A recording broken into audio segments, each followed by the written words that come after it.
How would you like to have a juicier relationship with yourself and then maybe with a partner? My guest today is all about that. And this is a slight diversion from what we're typically talking about: fitness, moving, the relationship with you moving and exercise and your hormones, and the lifestyle activities, including adequate protein or sleep or dealing with stress. But here's what I find after having been a coach for now 21 years. Actually, it was really 26. I just didn't realize I was coaching prior to that. The coaching becoming a thing. But being a coach, what I often realize is, of course, that it's not just about what happens below the shoulders. It's what happens between the ears. And I don't just mean your feelings about exercise or your feelings about eating in a certain way or certain types of foods. It also can have something to do with buried emotions. And if I find that a client I'm working with is doing all the things and has been really focused on doing all the things that will lead to weight loss for a very long time, there often are buried emotions there that are potentially related to childhood traumas that aren't acknowledged, some that are. Sometimes it's sexual abuse, sometimes it's verbal abuse or feelings of abandonment. And any of those can also be harboring in the body, and or your actual keeping on weight in spite of doing the right things could be a way or a form of self-protection. And we're not really going to dive too deeply into unpacking that, but I give you that as my intro for the reasons why I asked Sandy to be a guest on the show today. And you'll hear it unfold about how I discovered her and how I realized that we would resonate. And this is a big part of the really precursor that you need to know about that went into the thoughts. So I don't always get to know in depth all of the students and participants in my group classes and programs. But when I work with clients one on one, much of this comes out. And this is where it makes sense to have this exposure to someone who dives in a little bit deeper, who works in a slightly different way on a different level about you, your confidence, the way that you project in the world, and the things that you want. And I think even if this might feel like it's a little bit out in left field, it will resonate with you. So, with that, and this episode is sponsored by my one and only DVD set, The Whole Flip. And I have to tell you that back in 2016, I believe when I first created these, I never thought that I would be creating DVDs in 2016 and beyond, because we were all so much in the digital era.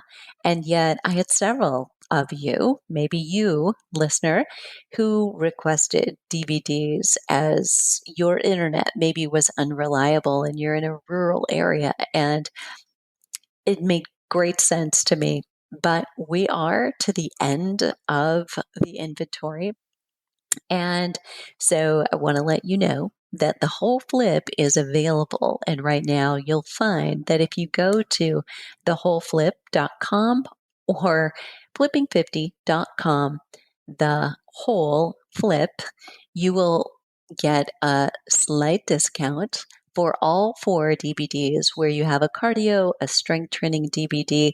You have also an intro that includes information about how to start and use the program, and also an in the kitchen segment. So you understand how I do prep for, a 7 to 10 day period, depending on who you are. And if you're like me, you like to do it all in one batch and really be done and minimally prepping during any given week or weekday. And there's also core exercises, some standing core exercise, as well as a beginner, intermediate, and advanced on the floor core exercise to really make sure that you've got the strength in the core so that you can do the strength training work and the interval training work.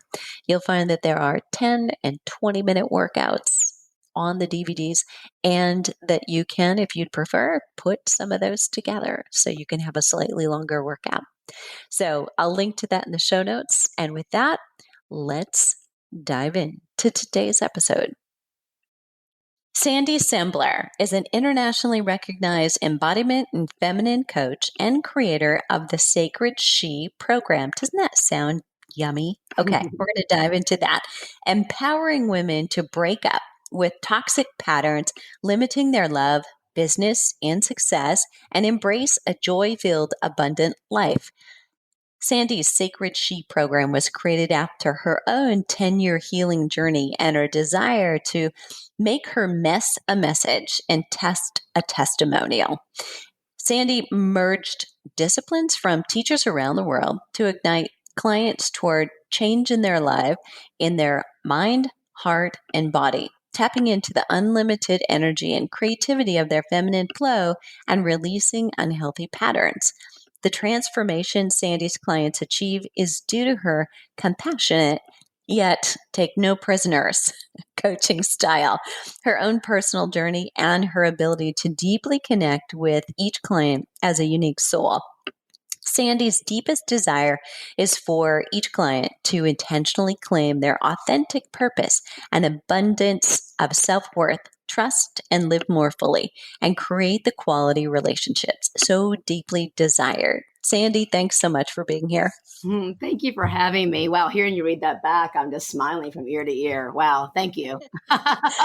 Oh, well, I just really selfishly, we were talking in the quote unquote green room before we started. And, it is literally sometimes I feel like I have my antenna up, and I certainly hope my listeners feel this. And if we've got people tuning in, hopefully that is a reflection. It's true that when I see certain things and read them myself, I feel like I know that'll resonate with my audience.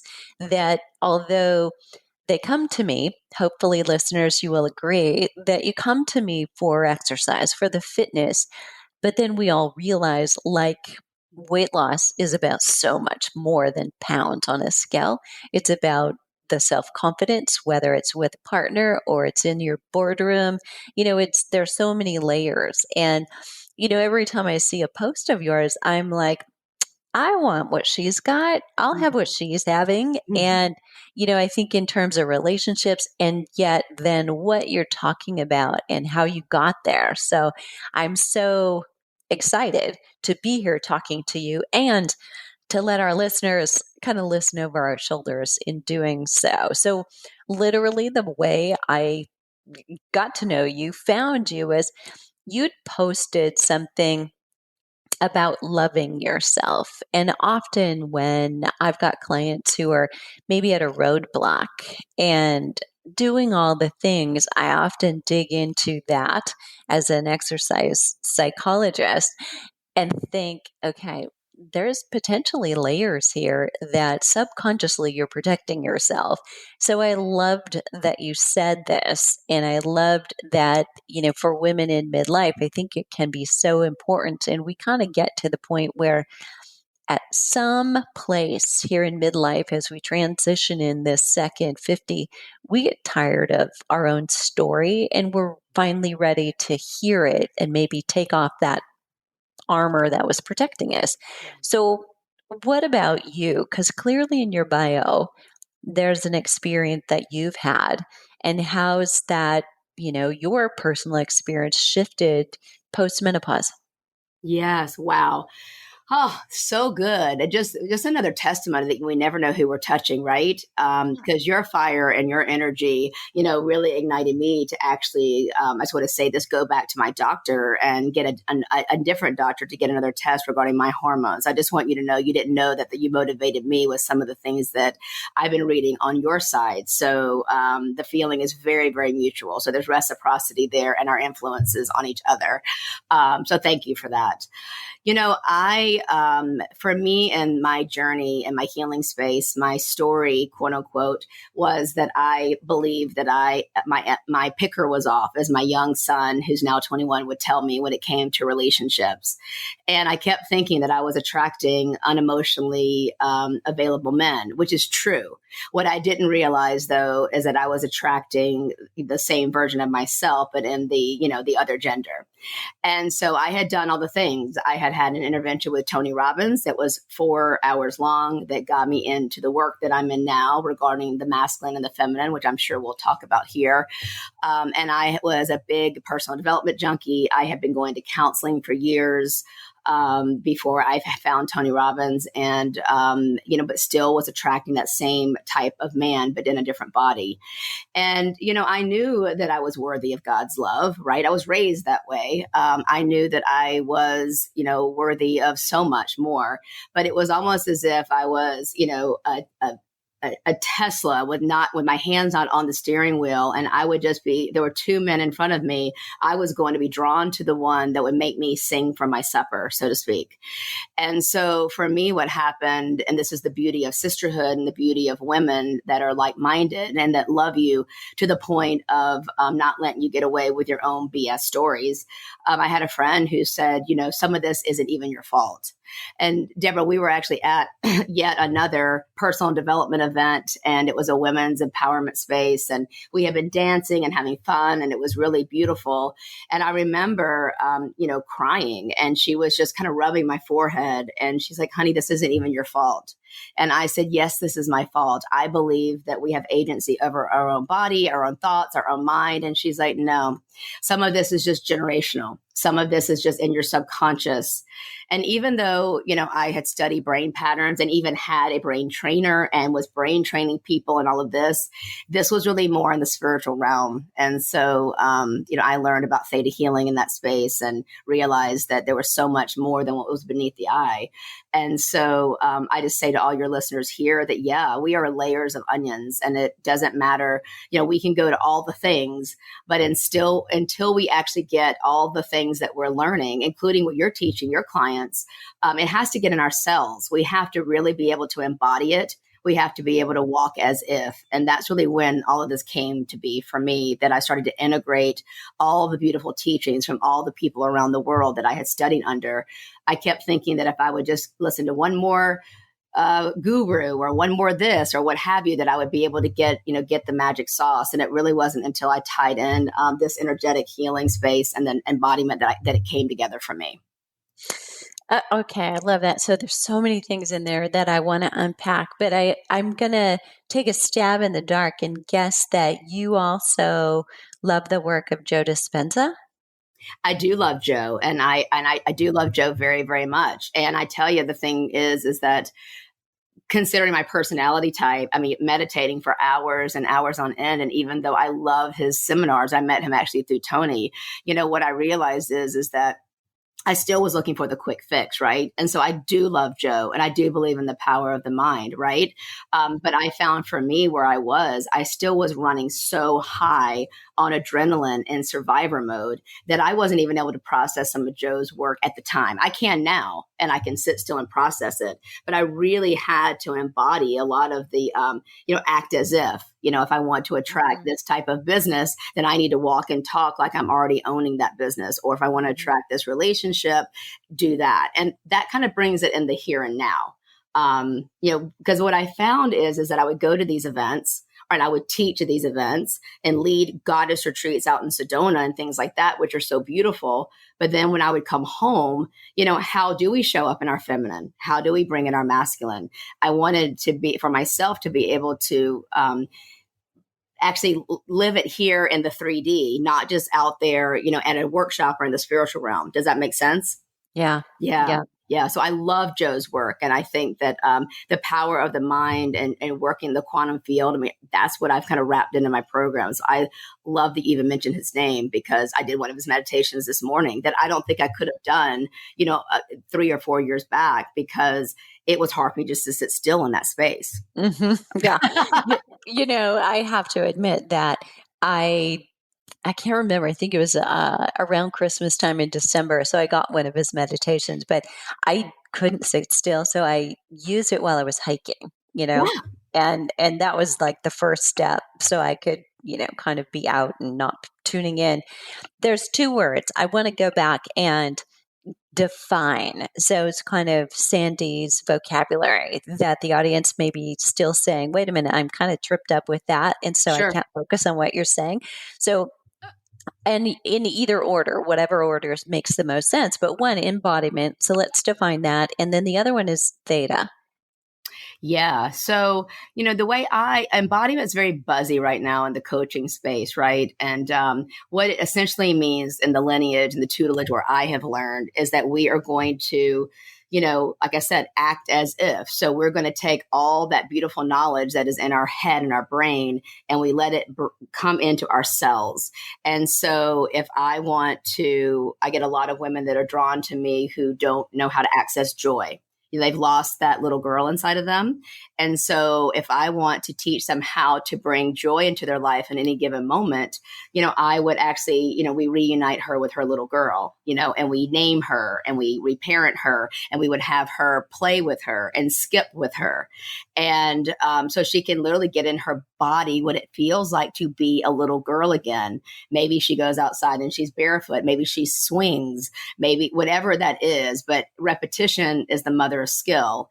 And so I'll be 50 next week. And I'm, as you mentioned, postmenopausal. I mean, I've actually had to go back and remember what it felt like to be, 16, 17, 18 in that space when, I first had my cycle, for example. And so what did it feel like back then? Right. And so I like to just say, to me, embodiment is just bringing into the body what the sensations are and allowing yourself to feel all the emotions, all five senses, sometimes at the same time, especially if we're a woman, in the body. That's such a great distinction. And I think so. When I think back, and I've talked to our audience so many times, they may be a little tired of this, but I've talked about, that you are the placebo book, but the difference, and tell me if I'm wrong, between the way you're teaching it is it's actually a little bit easier to grasp Yeah. if you're new to it. I think so. I mean, because again, it's for us to say when we think about, Deborah, I'll ask you if you closed your eyes and I said, give me three activities that your little girl, like not like your little Deborah, what would you want to do to actually bring in more play in your life? Like what would 3 activities be? I would ride my bike to the swimming pool with that big long towel around my neck. Yes. Yeah. I would create a tent over the clothesline and read books, piles of them from the library. And third one, probably just, my whole family sitting at the table and I'm going out the back door and they say, "Where are you going?" And I say, "Outside." And it was Mm. such a safe world. That's all I had to say. Yeah. Wow. And that gives me goosebumps too. I too had a neighborhood swimming pool that I would go to and we had a credit there at the canteen and all Mm-hmm. the things, right? But Yep. those memories there don't have to just be memories. If you were my client and we wanted to actually bring in more joy and more vibrancy into your world, it doesn't mean that you're depressed. But what we want to do is we want to bring back the vibrancy of the feminine before the feminine actually was tainted, right? And so I would say, I want you to go, I would give you a practice. And so as an embodiment coach and teacher, what I do is I give you a practice just like you would have a fitness practice and regimen. You have piano practice, yoga practice. I would give you a joy practice, or I may give you, it could be someone who has high anxiety, which generally can come from trying to control something. So I would give you a practice to actually work within the anxiety. And instead of running away from anxiety or covering up anxiety or even running towards joy, we're going to actually dance with what it is that's holding you back and then bring in more of what it is that you desire versus focusing on what we don't want to, what we don't want. So I would say, I want you to ride your bike with a towel around your neck. I want you to actually get up from and you would have like a get up from the dinner table practice, because you're right. What you said is I want people to have everlasting change. And if there's one thing that I learned from Tony, like I said, was that repetition is the mother of skill. And the more that we can repeat these patterns, we can basically reparent ourselves. And so we don't necessarily have had a crappy childhood in order to have lost, a little bit of our edge. And nowadays, I think when we think about a woman's edge, we think about, how much money she's making, how successful is her family, are her kids, graduating top of their class, whatever it is, right? It does. I don't think many of us, and I hope that I can help reframe that, is that as women that we actually, it's like, how are we showing up moment to moment to moment in our pleasure, in our joy, in our vibrancy, and even in our sadness? Can we actually just, say, hey, you know what, I'm feeling sad right now. And then, one of my practices would be, and maybe I'll send this to you and can give you your audiences as well, is a moving meditation where we don't have to sit. Some people don't need to just sit and, asana or what have you, and have practice where they're still. Maybe you need to be moving, like you said, listening to that one meditation. I have a meditation that I learned from one of my teachers, Michaela, which is around moving what you're feeling. And moving what you're feeling is not moving towards another feeling to avoid something else. It literally means, can you embrace, I'm feeling nervous, I'm feeling joy, I'm feeling turned on, I'm feeling hungry, I'm feeling angry. Because if we're really in our feminine, we could truly have 25 emotions in less than a minute. And so the more that we can give ourselves permission to feel what we feel, the less anxious we're going to be, because it really is about allowing, and it's about giving ourselves permission to feel what we feel. And so, with that said, again, a little off topic, but not, is that when's the last time we let our 50-year-old self have a temper tantrum? And so, right? Don't I think I do that daily, actually. See? And that's one reason why you're able to actually empower so many women, because you're so real. Because when I give a woman a temper tantrum practice, I'm from South Carolina, and I'll say this, a lot of Southern belles are like, we're not supposed to, not supposed to like let people know what we're feeling or saying or thinking or doing. And so I'll go, okay, baby girl, I want you to actually embody that 2-year-old from Target who wasn't able to get that toy. But the key is, I'm not saying that it's an open-ended container. There has to be a start and a stop. So I would say, give me a 2-minute temper tantrum practice. And it sounds so silly, but you would be amazed at what on the other side of that temper tantrum, that there's more, that it actually literally will open up the channels. It opens up our body to more love. It opens up our body to be more responsive. And, my niche is the masculine and the feminine in everything that we do. The masculine that the woman's going to hold, including the masculine that the man will hold, and the feminine, right? So there's more of us to love the more that we allow ourselves to feel what we're feeling. Okay, I want to come back to this masculine and feminine, but I also want to ask you something. So when you were listing different emotions, you listed, or you included in there, hungry. So was that a Freudian slip, or do you actually qualify that as an emotion? Well, isn't that interesting? See, for me, when I think about hunger, I think about, hunger to me is, I think about Duran Duran. I think you and I are about the same age, so our music taste may be similar, at least. God bless you. Right? Right? Can't you see, remember back when MTV used to actually be videos, and, her name is Rio, and like you see her like on the ground and she's crawling. To me, that's hunger, right? And I know, right? And so to me, that's hunger.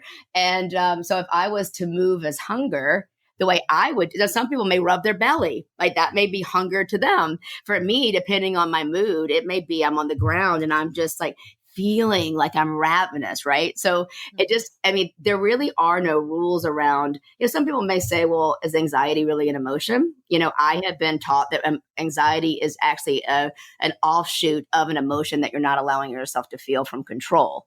And so I have seen many women that I work with that will actually come off of antidepressants and things like that once they give themselves permission to feel what they feel. And I am not a doctor, nor do I tell people to do that without talking to their doctor. But I do say, let's just do a practice for 30 days and see if you can actually allow yourself to feel these feelings and then see how creative you can be.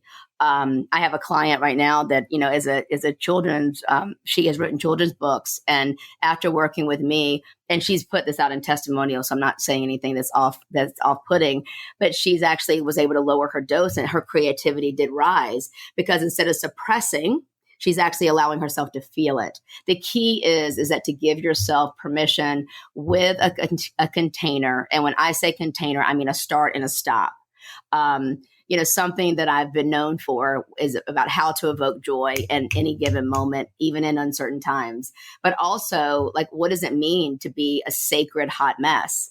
And the hot mess is something, again, I love that it comes back to like my South Carolina roots, is like hot mess is considered probably negative to some people. But when when I got remarried to my husband, John, and was working with my same teacher, he goes, you've healed those pieces of you. Now you've attracted this beautiful, noble man because you are noble in your own right? We attract like-minded people. And I said, now your practices is going to be, how can you even be more of an open-hearted muse and, oracle for your partner? And so that really threw me for a loop. And that's been like one of the coolest things. One of the videos John and I have on YouTube, people love, is like, wow, the more I am open-hearted in my messiness, the more real I am, which actually for a man who is a healthy man will incite him, invoke him, will actually make him want to step up even more. Does that make sense? It does make sense. Yeah. Yeah. Yeah. I love that. And that was another thing really that stands out to me with your posting, that you're sharing this relationship that finally you've landed in and, grew into the ability to have it. And I think that there are a lot of listeners that may be in relationships, but it's not quite that fulfilling for them at this moment, or who are looking for, that love of, maturity, and the one that can happen now. So I love that you're really kind of living the walk and walking that. Yeah.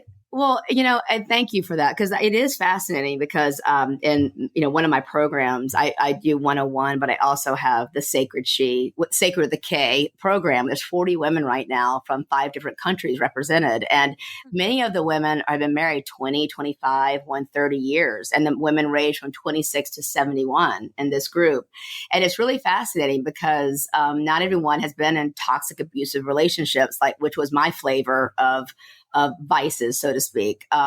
It was more what it is that they realize that I teach men and women. John works with men. I work with the women. I mean, what the differences between men and women are the masculine and the feminine, because a lot of the concepts I teach will actually work with same-sex relationships about polarity. Because what happens is that when we as women start feeling scared, we start to close. And it's primal because we're supposed to conserve energy, right? And so what I teach women to do is how to, and it really men as well, how can you see the divine in your partner, even if you've been with them for 20 years and you may not be getting your needs met now? And then I have them really do a self-analysis of how are you showing up? Who would you need to be in order to have the relationship that you desire? And that could very well, Deborah, to your point, be with somebody you've been married to for 20 years. Or it could be maybe you want to manifest that partnership now.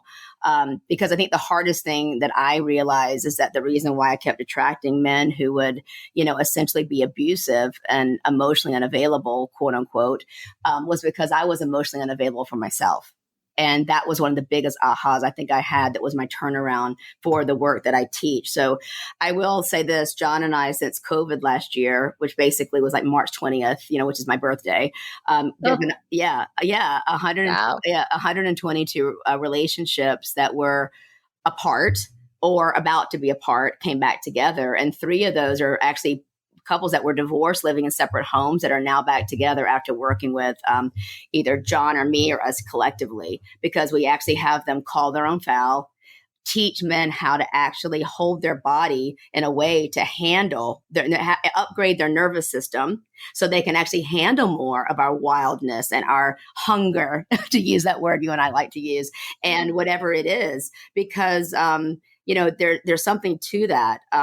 I use this term called the Zoom redwood. We all know the Zoom redwood. I know y'all can't see me, but your feet are planted on the ground. You're right in the middle of that rectangle. And as women, we're not moving at all. And so what I teach my clients to do is, how do you bring pleasure into that moment? And maybe it is, you just do like a little hip circle in your seat. Maybe you take your shoe off and let your toe run up and down your calf. Something to bring a little bit of pleasure into the moment. So when you do go in front of your partner, or maybe you're dating online and it's literally like this, that there's polarity, because when whoever's the more masculine of the role shows up with another masculine, the relationship's depolarized. And so that's when there's either friction or there's actually just nothingness. And so I really want women to know that it's not just about the partner going to get help, quote unquote. You can actually change everything yourself by how you're showing up. And I think that's one reason why you and I are drawn to, more of the quantum physics of how things work, because we know that we have agency over what's happening in our world right now if we actually go ahead and act as if it's already done. Yeah, and then we're both Aries because my birthday is on the 27th. Isn't that funny? I love Yeah. it. I know, right? So, dive into some more, just because I think you're unpacking this really well, but I think the more kind of tangible examples of masculine, feminine, and how a woman can live in both roles, like during her everyday, her personal life and or her business life. Can you elaborate on that? Yeah, and thank you for letting me just kind of. And by the way, this is an example of, you're holding the masculine structure, Deborah, for me. Like, you're the masculine in this interview, and I'm coming out here and I feminine. I'm on topic, but not on topic, and I call it a meta report. You ask me a question, and I end up answering like 25, right? So it's like trying to catch me. Bonus. Right. And I'm not being disrespectful. I'm actually, what that means is a compliment to you and your interview style, because I feel very safe to be able to divulge. If I didn't feel safe, I would be very linear in my answers. Right. So this is an example, ladies, or even men, if you're listening as well, that a meta report, and the way I've learned is that it comes from meadow, like we're literally in the meadow and we're picking berries. Because back in these primal days, we are women in tribes, right? In groups. And we talk a lot because that keeps the saber-toothed tiger away. It keeps the prey away. Where when we're in our masculine, we're in hunter mode. We have single focus. And so the left and right hemisphere and the membrane that separates the left and right hemisphere and younger men is actually thicker than it is for women. And it starts to dissipate as men get older, which is why men, as they get older, want to cuddle more than we do. And obviously a lot of it has to do with hormones and all the things I know that you educate us on. But there's something to be said about honoring the difference. Something that I teach is the stage of the development in men. And a lot of us, one of the reasons I think a lot of women and men actually like the work that John and I do is because we believe that women can go shoulder to shoulder with a man. And but we can actually do it by honoring them and respecting them. And we don't have to hate men to actually be able to go side by side and work with them. And even though we might be the minority, instead of making that a bad thing, it's actually a gift in many, many ways. So I actually teach women how to respect men as the gender again. And because it's amazing how we can emasculate our own masculine. Anytime that we interrupt a man, including our sons, anytime we tell them what to do, we are essentially cutting their balls off. And so I think what's happening now in our world is we have a lot of men now that have been raised in single parent households. Maybe there's been a man around, maybe not.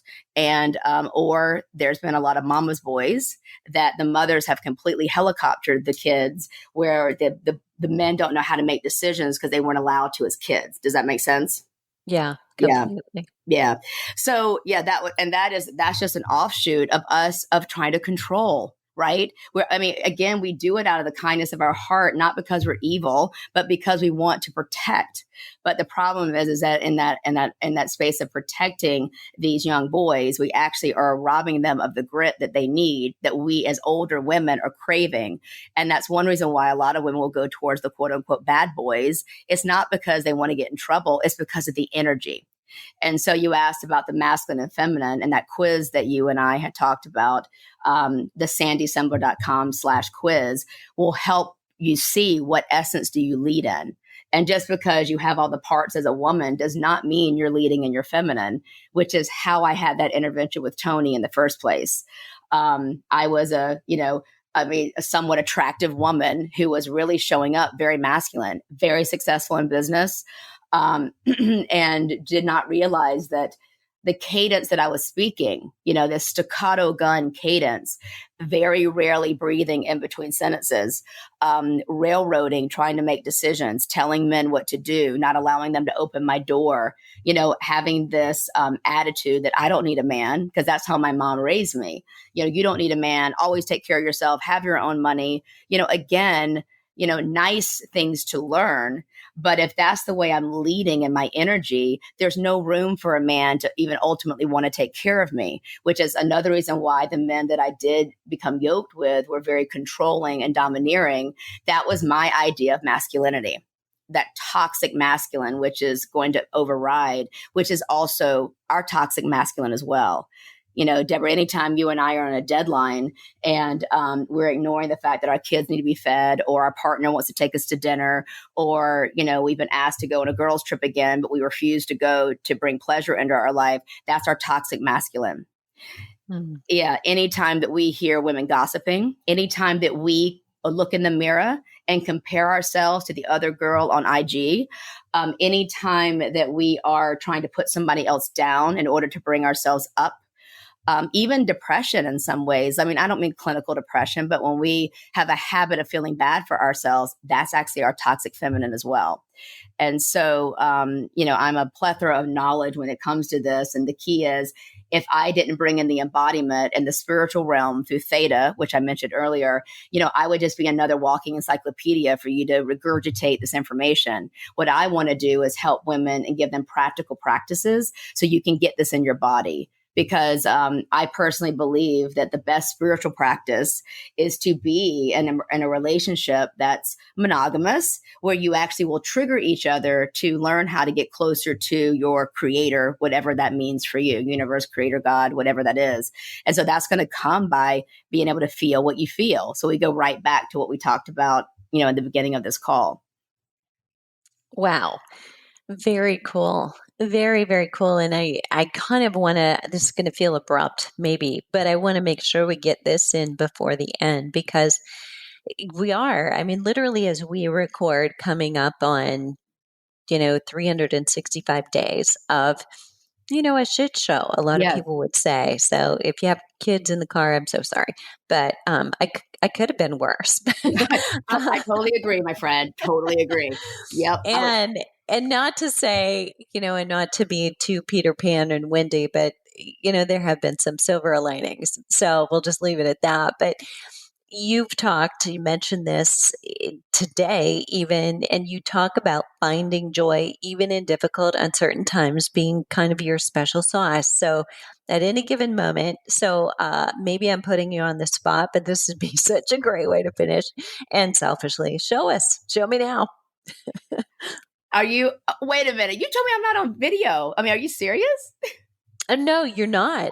Okay. I can see you, but the listeners okay, so I'm going to say this. I literally want to show you this too. I have these little guys. Pom See? poms. Yeah, and I mean pom poms, or I would skip right now. I have little things around me at all times. I like to have Because try to skip and to be depressed, right? you can't. It's like it really you can't. And so what the Yeah. key is that remember we want to build up your nervous system though. So yes, it's great to skip when you're sad, but let's face it, that's hard to do. I would rather you actually have a skipping practice. So your anchor is this. So instead, it would be like you would be more prone to go towards joy versus depression, right? And so I would give you a 30-day skipping practice, or I would give you a pom pom practice. If you have a hard time bragging about your successes, I would give you a brag practice. So, I mean, how do we bring in more joy? Literally, at any given moment, it's actually to allow yourself to feel whatever it is you're feeling. So, if you're not feeling joy right now, it would be I'm feeling indifferent. What would moving to indifference look like?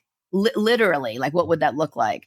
And so, yeah, you're not putting me on the spot because, for me right now, I feel excitement. And so what is excitement to me?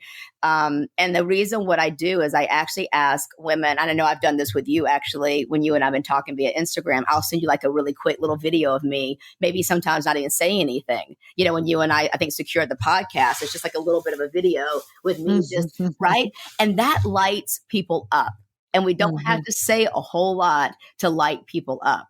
And sometimes actually even in our sadness. And that's what I find that the masculine wants in partnership. They want more, if they're healthy, of our true open-hearted emotion. And so it happens across the board. And we also want that in our life. So more joy is going to be bringing in all the emotions and all the flavors. I love that. So rich. Okay. So while we're wrapping up, I think I could talk to you all day, but is there a question that, we're talking to women 45 to 70 who've gone through all kinds of things, the roller coaster that we've all been on for this last about 12 months. Mm-hmm. Is there a question that I should have asked you that I didn't? The question that you should have asked me. Maybe, gosh, you were so thorough. That's why I was able to cover so much in such a short amount of time. I would say, is it really true that we really can be okay, not being okay? And I think the answer is yes, as long as we actually allow ourselves permission to not be okay. And what I mean is, and I don't mean like not our worthiness, but just it's okay to not be okay all the time. It's okay to give ourselves permission to grieve. As we close, I lost my best friend last year, and she was 50 this year as well. And it was very sudden, her death. And there was a song. One of the things I did is I showed some women in my group what grief looked like to me through movement. And there's a song called Glitter. And glitter. I mean, when our kids pull out glitter, it's like, oh my gosh, then it's perfect, right? But that's what grief is, right? Grief is like glitter. It's when you think you cleaned it all up. Yeah, Deborah is it's like, oh, there it is. And so anytime I look up and I feel the sun directly on my face, it's like, how can I bring Rachel into my life every day? And so what I decided to do is I reframe sunshine. So every time the sun hits me directly in the face, I bring in my friend. And so, that's not really a question as much as is it okay not to be okay? The answer is it's okay not to be okay. And then how can we bring more in? And it really is by allowing yourself to bring more in without judgment and without shame. I love that. And there are no accidents. And I think in my conversation with you and just reaching out to you originally about the podcast, this emerged because I would see something from you and I was working in the last few months on just going a little bit deeper with myself and some patterns I've had and that I've now been able to notice. And I'm kind of done with them, but I'm not sure how to get out of them. So I've been working with a coach a little bit deeper. And that's one of the things that he was very adamant about. He's like, if you feel bad, let yourself feel bad. Just be sad, be depressed, and, if somebody calls or says something, be truthful in, when you say how you're feeling, you're not fine. So just say, no, we're having a really bad day, and when somebody says you want to come over, you can say no. Well, and I'll add this too, the power of ouch. I mean, just if someone hurts your feelings, again, you and I could talk forever. There's 3 stages of communication. And one of them is to use fewer words. And the power of ouch goes a long way. So instead of us, closing down or what have you, I mean, just a good old ouch goes a long way. And I know we didn't get into my theta healing practice and that as well, but that's something we can talk about offline. But that is another part of my practice where I mentioned in the beginning of the call, where we test this core level, anything that's been spoken to you or over you since the moment you were conceived, because trauma can happen in the womb, and you may be adopted and grown up in a beautiful adoptive family, but there's this flavor of abandonment or rejection that lives with you, and it doesn't make sense. And so there's clearings that we can do on that energetic space, which, came to me with a friend I mentioned at the beginning of the call. So between embodiment and using this theta healing concept, it really does allow us to, I like to say, scrub out the nervous system to allow in more empowering emotions and beliefs. So, yeah. Love that. Okay. So, as well as me, I know listeners are going to want more Sandy. So where's the best place to get that? Oh my goodness. Well, we talked about the SakredShe Society, and that's Sacred with a K. That's on Facebook. It's a free online community that gives you like a little bit of a taste of the work I do. So SakredShe Society, I think you're going to link. And if it's okay with you, I would love for everybody to take my quiz. And that's at the sandysembler.com/quiz. And that will give you an education immediately on the masculine and the feminine energies. And like I said, it doesn't matter what gender you are. You may be surprised at how you show up in relationships, not just in intimate partnership, but even in just your everyday life. So those would be some great places to start. Fantastic. All right. Listeners, I've got the links. I've got also Sandy's links to all our social media. So I know you're going to want to connect. And Sandy, again, thanks so much for being here. Thank you so much. What a blast. Thank you. You are a love. Thank you for the service that you give us women out there, and actually making menopause somewhat chic. You've actually, like I said, I can't wait to tell you what my doctor says when I get back on town. I have an appointment with her. So thank you for being an influence for me. Oh, you're so welcome. And listeners, okay, it's all you now. If you had a question and we didn't get to it, first of all, when you go to the show notes at flipping50.com/Sandy with a Y, you'll be able to get all the connections to her directly. But you can also leave a comment or a question under the show notes, and I would so appreciate it if you would. And what are you waiting for? Let's start flipping 50 today. Woohoo! Love it.